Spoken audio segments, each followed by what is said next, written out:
Wait, I'm a liberal now?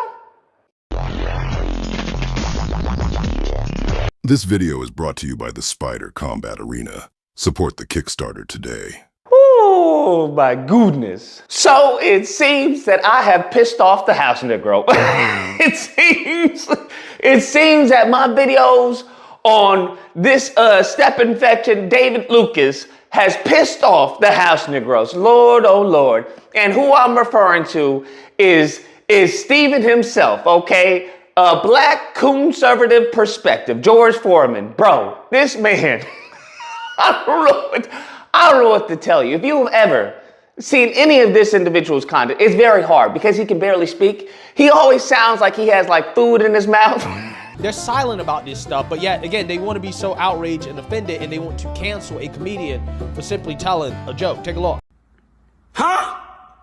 Because white people were laughing. We don't like that. We don't like white people laughing at that joke. Right? A joke. What's the matter? Why you so ornery? You miss me, huh? Oh, yes, sir. I miss you like a hog miss flop, like a baby miss mammy titty. A culture of degeneracy.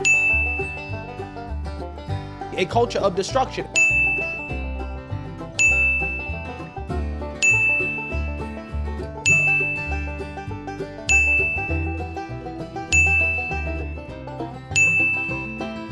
A culture of violence that has to change. I miss you like I misses a rock in my shoe. He sounds like he just came back from the dentist's office. Now, what I want you to understand is that's what's wrong with the Democrats, and that's what we. Sir, what is going on? What's happening, Pimpin'? What's happening with you? For simply telling a joke. Take a look. Huh? But nevertheless, let's start off right off the bat, because I'm hearing a whole bunch of nonsense about the shirt. Y'all like the shirt? Get one. Why so fragile? Here's what I always tell you guys. What do I say? What do? They will always use their evil and their wickedness for them. They will project their wrongdoings onto you. Case in point, when it comes to why so fragile, what do they always say? What did this tap dancing Steven, I'm gonna call him Steven, bro, from Django. That's what did Steven wants to say? Well, you have to understand, all right? This is why black people so fragile. He wearing a why so fragile shirt, but then he's so fragile. Woke revolutionaries are so fragile. Because I want you to understand when it comes to fragility. I want you to understand this. Was it fragile when they were upset with what's her name who wrote the book White Fragility? Where did they start screaming? Oh, this is horrible, this is horrible. Was it fragile when they started screaming about people taking a knee in response to protesting police brutality peacefully? Or did they talking about, oh, I'm gonna ban the NFL, I'm gonna boycott the NFL, I ain't doing nothing about the NFL? Was it fragile when these mofos started learning that, hey, they were gonna be taught CRT? They didn't even know what CRT was, but they were fear-mongering over it. Didn't know anything about it. Was it fragile when they started screaming and crying over that? Was it fragile when they started seeing, I don't know, alphabet shirts in Target and talking about, oh, look at what's going on with America. Look what's happening to America. Was it fragile then? Pimpin', I'm just curious. You're going to have to tell me what's fragile. Was it fragile when the dumb the dumb white conservatives thought that the election was being stolen and ran up in the Capitol, and now they doing prison time for decades and decades? Was it fragility then that they were talking about? We're losing the country. We got to take back the country. Kill Mike Pence. Was it fragile then? I'm just trying to understand, what is this fragility you talking about? Is it fragile when the ADL puts out a note or tries to punish people who talk against Jewish people who are anti-Semitic? Is it fragile? Is that fragility? Because I just find it interesting how they label other things as righteous behavior, okay? Righteous behavior, and other things as, oh, that's fragility. That's fragility. So a black man, a black American man, which is what he is not. You have to understand, Stephen is not from the States. He's a tether. That's correct. You know how they import the tethers to be, as I say, representative tools to talk and spew anti-black rhetoric, okay? And I want you to think about this. It's always fragility when we defend ourselves. Think about that. It's always fragility when we defend ourselves. When they try and defend themselves, well, this is righteous. This is righteous behavior, okay? When they do their protests and everything, what do they call it? This is civil disobedience. That's what it is.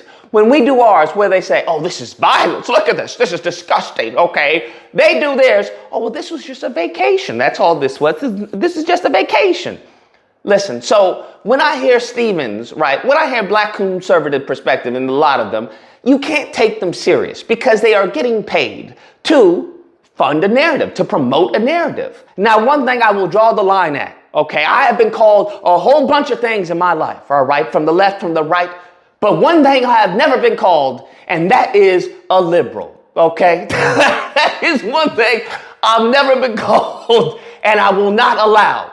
How dare you call me a liberal, sir? How dare you? Okay? That is hatred. That is hate speech. That's what that is. Now, when it comes to a woke revolutionary, I don't know what a woke revolutionary is. Do you know what a woke revolutionary is? I have no idea. I know he's just repeating as far as white talking points because that's what white people like to hear. These white conservatives, and mind you, I'm the best of the best, okay? If I were to flip the script and go back to tap dancing for the white conservatives, I would be embraced and they'd be like, oh, it's great to have you back. What did Paul Mooney say? That if they were to enact slavery again, these mofos would talk about, oh, welcome home, welcome home. I left the house just as you left it, okay? I left your bed just as you like it, okay? It hasn't even been touched. But as soon as you get off the plantation, look at him. He's a liberal. He's a woke revolutionary. What happened to him? What happened to you, man? Man, I used to watch you. This is what they do, bro. This is what they do. And they get the Stevens of the world to do their bidding. That's what they do. Now, I want to address the elephant in the room, and that is him being an absolute grifter. Lord in heaven, I know a grift, okay, when I see one, and that is a grift. And let me just tell you, listen, white conservatives, this is for you. Stop allowing these black faces in the party just because they tell you what you want to hear. I know you like it. I know you get to use them in your tweets and stuff. Look, he said it. Why can't I? Look, he's telling the truth. I get it, but let me just tell you, this is how you get got, bro. And I'm telling you, white conservatives are not very smart. They're very dumb. If you've ever been to CPAC, if you've ever been around them, they're very PWT. If you want to know what most white conservatives look like, go to a trailer park. I don't mean to be disrespectful, but that's the truth. They're very uneducated, right? And if you compare them to the most uneducated group, they're not very intelligent. All you have to say in order to get their applause is, talk about guns, abortion is murder, what's going on with black on black crime, and Democrats are evil. That's all you have to do. That's all you have to do in any of your videos. And sure enough, if you look at the Coons perspective, that's all he does. And if you look at the comments, I'm sure it's nothing but a bunch of, the saltines going, because that's the hustle, right? That's the hustle. It's so lucrative, honestly, to be a grifter. I don't know if it's as lucrative moving forward, but all you have to do is just say, hey, this is anti-white. this is anti-white. Look at what's going on in the country. And these mofos, they'll bankroll them. Okay, they'll bankroll them. Now, do you think this tether knows anything about what's going on in the country? If you've ever heard this individual speak, he has an IQ of below room temperature. Okay, I've offered to debate him on anything. He's declined. This individual, what you have to understand, is nothing more than an echo. That's what it is. He hears what white conservatives tell him they don't like, and he just repeats it. Hey, this is what's going on. I don't like this. It doesn't take a lot of brain power, okay, to regurgitate ideas. Now, what I do think is absolutely heinous is him trying to imply that I was doing some type of threat. I think that's disgusting. That they are issuing what, to me, right? I'm hearing it. It sounds to me like a thinly veiled threat, okay, that is a violent threat to people that they disagree with politically and comedians that they don't like, okay, that tell jokes. What? What are you talking about? I never once threatened anyone. I said repercussions. That's what, the same repercussions that the white conservatives have when the NFL does something they don't like and they boycott. That's the same thing that I do. But the reason why he does that is to try to attack me, to try and attack the channel, to try and attack black people, right? When you start promoting and being pro-black and calling a spade, that's when they get their Stevens to come out the house and say, look at what's going on, look what's going on, and talking about anti-white. Nothing on this channel is anti-white. I talk about racists, sir. I talk about saltines. I talk about Stevens, such as yourself. I talk about individuals who are being used to the detriment of this country. These mofos want to talk about unity in the same thing, in the same breath, but then want to talk about black on black crime. They so upset at a joke. And what is the joke? What is the joke? Someone tell me. I still haven't found what the joke is. What's the funny part in the joke, Stephen? George, can you tell me what's the funny part? Black conservative perspective. Can you tell me what's the funny about the joke? What was funny about it? I'm all ears. I'd love to know what was funny, because I don't think there's anything funny with a state soldier taking the life of a citizen. I don't think there's anything to be laughed at there. Nothing whatsoever. But here's the thing. What they try and do, because they know that everyone in the country, which happened at one point in time, everyone in the country is like, this is disgusting. They know the country will unite against police brutality off of that scene. So what do they try and do? They try to reframe it. Reframe it. It's the same thing that their ancestors did, as same thing that a black conservative has done time and time again. They try to reframe it to why? To divide. Because now what do they make it about? They make it about George Floyd. Who said anything about George Floyd? Who is making George Floyd some type of hero, some type of martyr? Nancy Pelosi said that and she got flamed. No one's doing that. Do they look into any of the white victims? Case in point, Ashley Babbitt. What do they have? They have nothing but praise for her. Do they heighten as far as the criminality of her behavior? No. Who do they blame? The black officer. So you have to understand, you have to be wary of this reframing that they do, because they reframe to cause division. They reframe to try and make it seem as you're the bad guy. They try and reframe it and say, hey, you're anti-white. Why would I be anti-white? We have John Browns of the world. John Browns, I talk about John Browns of the world all the time. The problem is that we have Sambos, right, who would vilify John Brown. The problem is that we have saltines, okay, who would have John Brown swinging from the tree just along with me.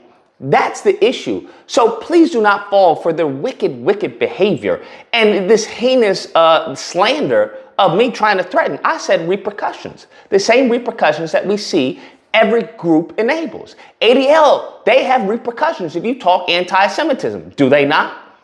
White conservatives, does the Republican Party not have repercussions? Didn't they not try to kick out, I believe they did, kick out Ronald McDonald from the party? Haven't they not done repercussions for off-code behavior of the Republican Party? Hey, that's not what the Republican Party stands for. We don't associate with you. Huh? So, as I said before, anytime we try to self-enforce, what do they try and spin it as? Oh, look at this. Look at this, they talking violence. Oh, look at this, they talking anti-white. Oh, look at this, they trying to threaten people. Comedians who tell jokes about George Floyd, their apparent civil rights icon that you can't tell a joke about, okay? And this is what they're upset about, because David Lucas, who happens to be black. Always, bro, always. Because you have to understand, we are good for business. Our harm that is befalling us, our subjugation or oppression, everything that they have caused, the system, we are good for business. What would many of these saltines talk about if it wasn't for us, right? They have to have Chicago in the way it is. They have to have the households in the way it is. They have to have the wealth gap. That's the only way they can survive. That's what you have to understand. They need that. So when you have a conservative perspective, when you have any of these saltines who talk out of fork-tongued devils, once you have any of these people, you have to understand this is politics. They need that in order to have a new story. They need that in order to garner the dumb white elderly person who's saying, hey, the country's being destroyed because of Democrat policies, okay? If you give us money, we can change that. And what do? Not a damn thing. That's the hustle. And you have this fool in a picture with Vivek, anti-black Vivek Rababui, okay? Tethers is gonna tether. I don't know what to tell you. That's what they are. That's their sole purpose. They're nothing more than proxies and buffers for, the saltines and their hateful propaganda. Anyways, guys, that's the video. I don't care what y'all have to say, okay? Because the SNS group, we all know the SNS group, saltines and sambos, they get along just fine, as we can see by Black Conservative's perspective and his comment box. They get along just fine. That's what happens, all right? That's what happens when black people unite. That's what happens when we come together and we say, hey, we're not gonna take this disrespect. Whether it's from the Sambos, whether it's from the white conservatives, whether it's from the white liberals, that's not gonna happen. That disrespect is gonna end. That's what they fear. That's what you have to understand. They fear that because they know that their time is limited. Because upon us unifying and actually putting action to our words, they know Black conservative perspective, his anti-black rhetoric is going to come to a stop. That's what's going to happen. It's going to come to an end. They know the Tatums of the world. It's going to come to an end. They know that their livelihood is at risk. They're going to hit the unemployment line as soon as anti-black rhetoric, anti-black propaganda gets stopped. Once it's mitigated, they understand that's going to impact their pocketbooks, and they don't want that to happen. So if you happen to disagree with this video or any comment, feel free to call in during Disagreement Day, which is lucky for you today. It's typically held Friday through Sunday. There'll be a number on screen. You call in, and we will duke it out. I will hear your disagreement, and I will refute it. Nevertheless, hope you guys enjoyed the video. If you did, please feel free to like, share, comment, subscribe. I expect to see a bunch of fragility in the comment section. And, that fun stuff. Till next time, guys, be amazing. For simply telling a joke. Take a look. Huh?